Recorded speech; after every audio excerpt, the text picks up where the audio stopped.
Kapla, everyone, and welcome to the Tethys Shipyards. I am Takeshi Yamato, the Yardmaster, joining our host, the Housecoat Gamer.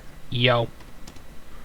Today, we are looking at the Naj'Sov-Class starship, a Klingon-designed vessel that is basically their version of the Nebula.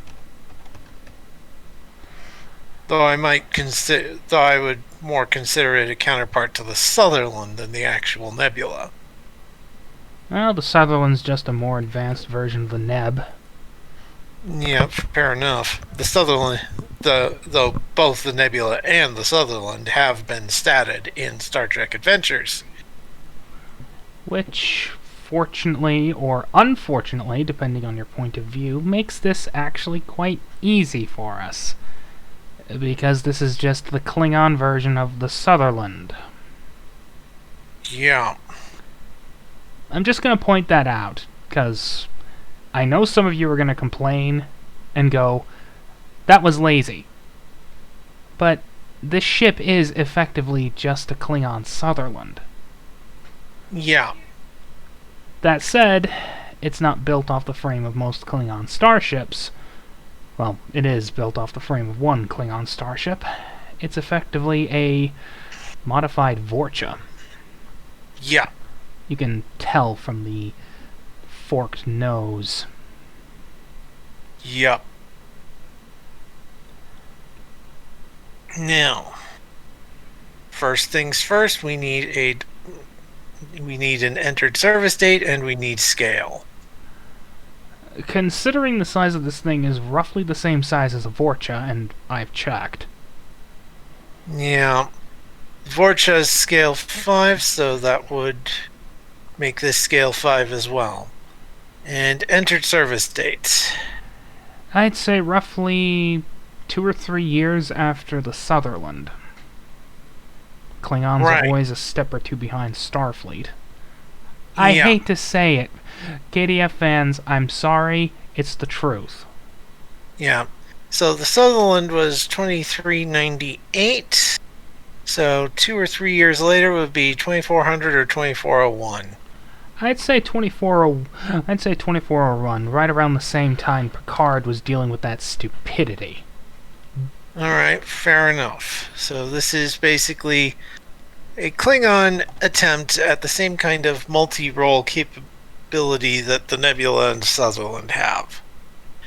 So, 2400 plus means 60 points, scale 5 means 61, but, as mentioned, this thing is a version of the Nebula, which means it does run on mission pods, which means we take 2 of those points away.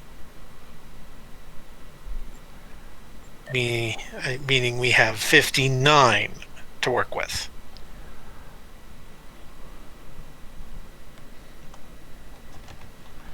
Now, the Sutherland had 58 for the same thing, because it's also scale 5. They had comms 9, computers 9, engines 10, sensors 10, structure 10, and weapons 10 for the Sutherland. For this thing, well, we'll start with a 9 in everything and then work from there. I will start with a 9 in everything, then apply the remaining 5 points and work from there. I'd say most of it is going to go into sensors and weapons. Yeah. Because Klingons... Yeah. So we'll put weapons and sensors both at 11. That'll give us 1 more point. I'd say structure. So structure 10. Of course, then that brings up the simple problem of people complaining that there's only one pod for this thing and it seems built in. Granted, that's probably because the boys at Cryptic didn't want to go and model the goddamn thing. Yeah. But, I mean, I wouldn't be surprised if the Klingon Empire has multiple pod designs just like Starfleet does. And there are quite a few different pods that you can put on this. Alright, now, compartments. Again, while normally a ship would have 3 points before 4 profiles, the mission pod means it only has 1. The mission pod means it only has 2. And I will mention the Sutherland has 1 in engineering and 1 in science, where the Nebula, the Nebula had 2 in engineering. So standard rules apply still, but we only have 2 points to work with instead of 1. I would say at least 1 point. I'd say 1 point in security, 1 point in science. Well, this is a Klingon science ship. Certainly makes amount of sense, though, again, I have my issues with the system. Yeah. I doubt any system is going to be perfect, but Star Trek Online, Star Trek Adventures does really well. Power, power, inertia, agility. Yeah, I know that engines being tied to power generation can have issues, but well, they do work around that a little bit with talents that increase power gen. Again, something that we will discuss on a later date to discuss a potential improvement, something to make it less borked. Right. Anyway, so now we need a talent. Cloaking device.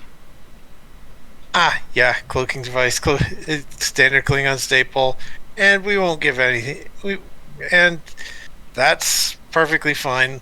Most the ships, they don't. The Nebula and Sutherland only had the 1 talent, though for them it was saucer separation. But yeah, cloaking device. Saucer separation? Yeah, for some reason the STA people said that the Nebula had saucer separation, though obviously people can homebrew it into something else.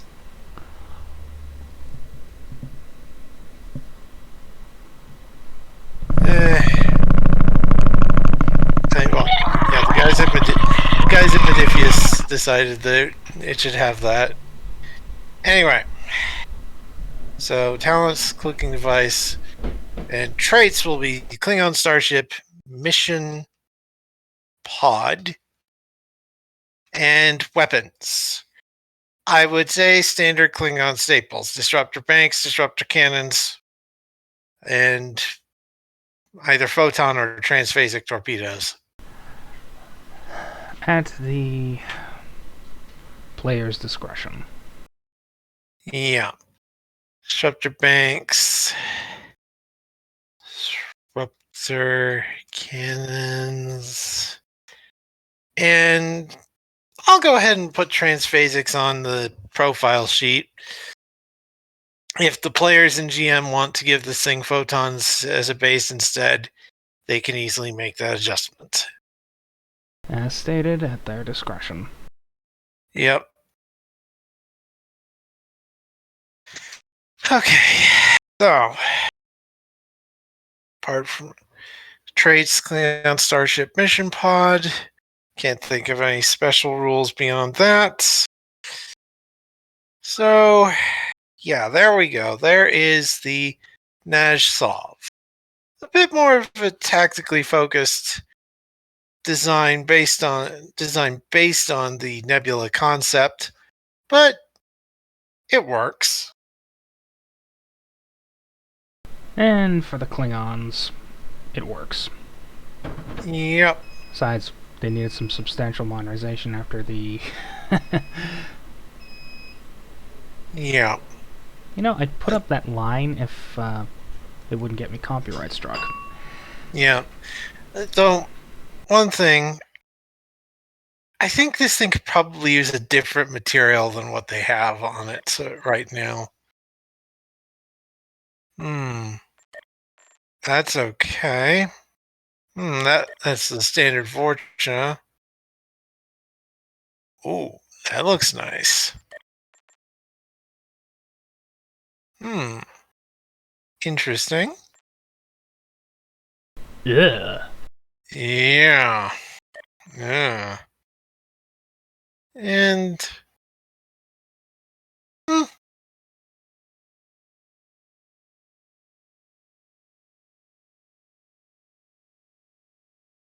well, I like the Type 3 material at least.